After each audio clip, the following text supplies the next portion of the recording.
All right, as with anything, what goes up must come down. So there's good things and bad things virtually to every type of marketing that is out there. And pay-per-click with Google is really not any different. So I'm here with Jennifer today. Jennifer heads up our pay-per-click development department, and she's here to actually share some of the potentially negative attributes that can come out of a pay-per-click campaign, because we want to share them because we want you to be able to really understand the pros and cons of that. So Jen, why don't you share some of the not so good things about pay-per-click? Yeah, so as much as we would love to tell every business that this is a great option for you, there are just some cases where it doesn't really make sense. There are some industries where pay-per-click is it's too expensive. The return that you're going to get on it just doesn't make sense. Certain industries, unless you are willing to have an endless budget, certain types of law don't make sense to run all of the time, unless, of course, endless budget. We see this a lot in restoration and water damage, where they're bidding on, it's almost like gambling sometimes. You're waiting for a big loss, so the companies who are running these ads, they're willing to spend up to $100 a click sometimes just to be in those positions. And for smaller companies, that doesn't make sense all the time. Now, what do you mean a click? You mean a lead or a click? No, literally bidding on getting a click out of someone searching for what you do. So I'm paying potentially $100, but I'm not getting that person's information. That person just what does that person do? Just go to my website, or nothing's guaranteed. Nothing is guaranteed. Yeah. Wow, that's a lot of money. Yeah, pay-per-click is a numbers game. So if the cost per click, because in these industries certain companies are willing to spend that money, you're bidding on those positions to compete with them. So if you're going up against some really big guys in the industry and they're willing to spend $100 a click, that's going to add up really quick for you. So it's almost like you're potentially getting out-muscled by some of the bigger guys out there that just have bigger budgets. It can certainly happen. Wow, Google's doing some things to mitigate that a bit now, but it still can be an issue. Gotcha. Interesting. Wow. So money can be a big component that it can become very expensive very quickly if you don't paying attention to it. Yeah, and also it kind of works on the in the other direction too, where if you don't have enough of a budget, sometimes you can't get in front of enough people to convert enough to make the money that you're spending make sense. So if you're going into this, but you only have a $200 a month budget, it's not going to get you very far, and it's probably not a good option for you. So there's the sweet spot almost that you really have to be willing to hit in order for it to provide the best ROI. Definitely. Okay. All right. Very interesting. You also mentioned to me a while ago that it can oftentimes depend on the type of product or the type of service that your company may be offering, and that is a factor in how well the campaign can perform. Yeah. So for the most part, Google Ads, the meat and potatoes of it is a search-based product. Okay. So you are placing ads on the Google search engine results page for people who are searching for your product or service to find you. If what you do is not very straightforward, or there are a ton of different ways that someone could be searching for your product or the service that you provide, sometimes this isn't the best platform for you because there's just too many opportunities to get in front of the wrong people as well. So there's nuances that you have to pay attention to based on, again, the complexity of your product. Otherwise, like you said, the wrong people see it, the wrong people may click on that, and then it's just going to essentially waste your money. Yeah, so the best example that I can always give to people of this is, for example, a great type of business that works really well for Google Ads is a painting company. How many different ways is someone going to search for someone to paint their house?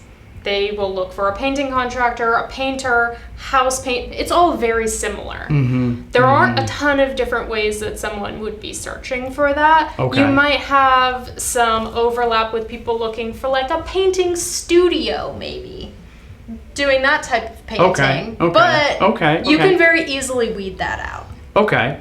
And by weed that out, you mean there's ways that you can stop certain leads from coming in? Okay. Yeah. And that would be a good thing. So we're throwing a good thing into the negative list. Okay. Yeah, you can control it for the most part, but when there's just too many different ways or someone doesn't know how to search for what you do. Where they have a problem, but they don't know what the solution is. You have that solution, but that connection hasn't been made. It's not a regular thing yet. Most of the time it isn't really good for search in general. Gotcha. Now, being that we're a full service digital marketing company, we obviously provide SEO and pay-per-click and everything else under the sun out there. When it comes to digital marketing, a lot of times I have heard your team actually discuss the quality of the leads that can actually come out of pay-per-click, and that sometimes they're maybe not as good as SEO, which is obviously a trade-off to the speed that you would be able to accumulate the actual pay-per-click leads. But in a sense, can you just kind of elaborate a little bit on the types of leads and the quality of that lead that you would get in comparison to, let's say, SEO or some of the other digital products out there? Yeah. So think about it this way. If you were to do a search for a plumber, right? Go onto Google, you're searching for a plumber near you. What you're going to find are probably 3 to 4 ads at the top, text ads. A lot of them probably have the price in their ads. Okay. So the majority of people who are just looking for a cheap, fast solution, they're most of the time going to click on one of those ads. So a lot of the times what you get are the people who are price shopping or, it's not the highest quality of lead. Now, if you think about that search engine results page again, if it's a local service, and you start scrolling down, you're going to run into the maps area where you can see reviews on the business. You can kind of like dig a little bit more into them. And then if you make it past that, you'll see the people that show up in organic, which most people aren't displaying price in those because Google doesn't look at that from an SEO perspective. So right. You do get a lot of price shoppers with the ads. You have to bring in a lot of times. First of all, your sales team has to be really good and follow up quickly, because those people, if they clicked on your ad, they're probably clicking on everyone else's ad and contacting every single one of them. If you didn't pick up the phone, if someone wasn't there to talk to them immediately, they're moving on down, because there's nothing there to really like solidify the reputation of your business, why they should pick you over anyone else. Gotcha.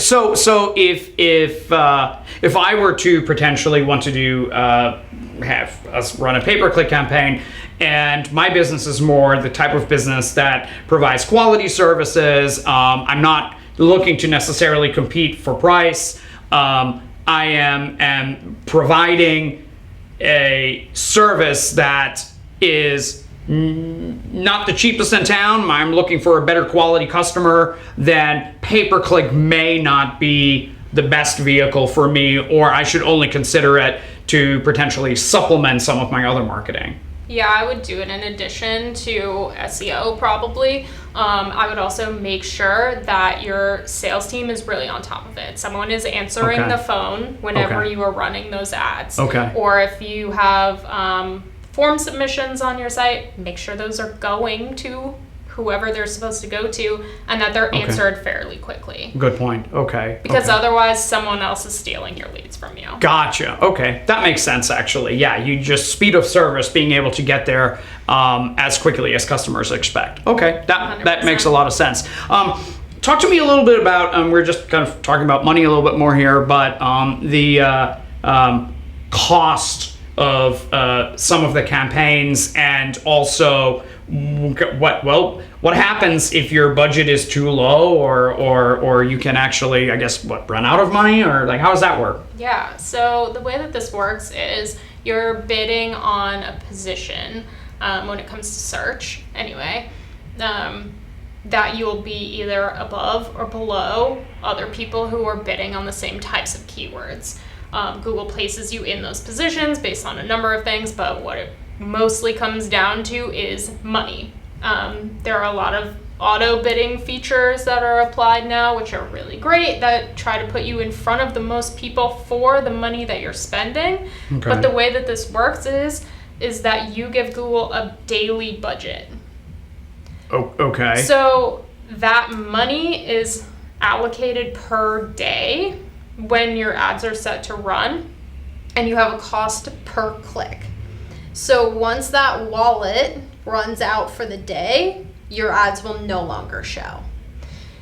The AI of Google's does a fairly good job of spacing it out and putting you in front of the people that they think are going to convert. But if your budget's really low and there's a ton of search in whatever market you place yourself in, your ads could be there for an hour and then be gone for the rest of the day. Oh, wow. So depending on budget and different factors. Okay, so definitely it runs on a spectrum, and you got to kind of have at least a minimum that you're willing to invest in order to kind of pay to play, almost, so to speak. You're not going to get in front of every single person who could potentially be searching for you. Gotcha. Okay, that makes a lot of sense. So over time, even with the bigger budget, your ROI could actually be better. Your cost per conversion can be better if you're there longer, as long as you kind of hit within that sweet spot of where you need to be. Yeah, okay. And Google will give you the data, which is great. They'll tell you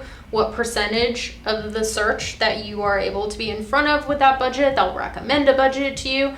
Sometimes they want a lot more money than you're willing to spend, but at least you have the data to make that decision. Gotcha. But the bottom line, as kind of a negative, is the fact that once you're out of money, you're gone. Yeah. You're gone for the day. Okay. As opposed to SEO, you work to get into a position and you are there as long as Google will have you. Gotcha. Okay, cool.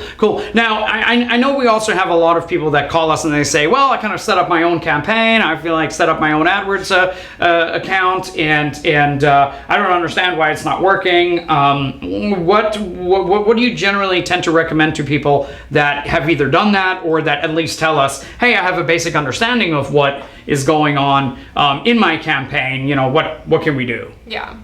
I would say 9 times out of 10, what happens if I analyze a campaign that's run by someone who does not do this on a regular basis, or maybe they just went through the basic training with Google, or they just tried it on their own, there's usually just a lot of wasted spend in there because they don't have the experience that goes along with this. So Google, awesome, gives you free training. You can go through, you can get certified. If you just go through the basic training with them, you can come out with the tools to maybe be successful, but it's unlikely.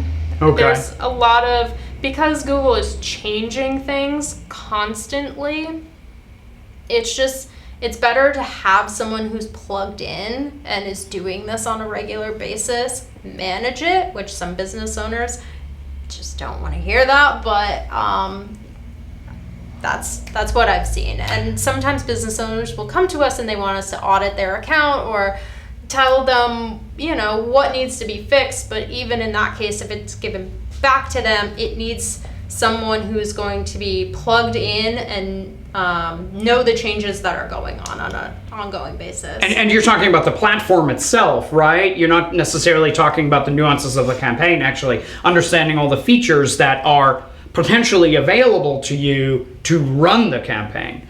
Okay, very, very cool. I know that there's a couple of other components that can just absolutely kill a campaign. There's certain things that I know your team really looks for that we conventionally call campaign killers. We're not going to talk about them in this video. We're going to have a separate video on that, but those do exist, right? Absolutely. Okay, cool. So we'll make a separate video. We hope you're going to go ahead and watch that. We'll call it Pay-Per-Click Campaign Killers. Make sure you go ahead and watch it. If you have any questions, we are always available to talk to you about any of your pay-per-click needs. I hope this video was helpful to see some of the negative nuances that you're potentially going to run into with your pay-per-click marketing.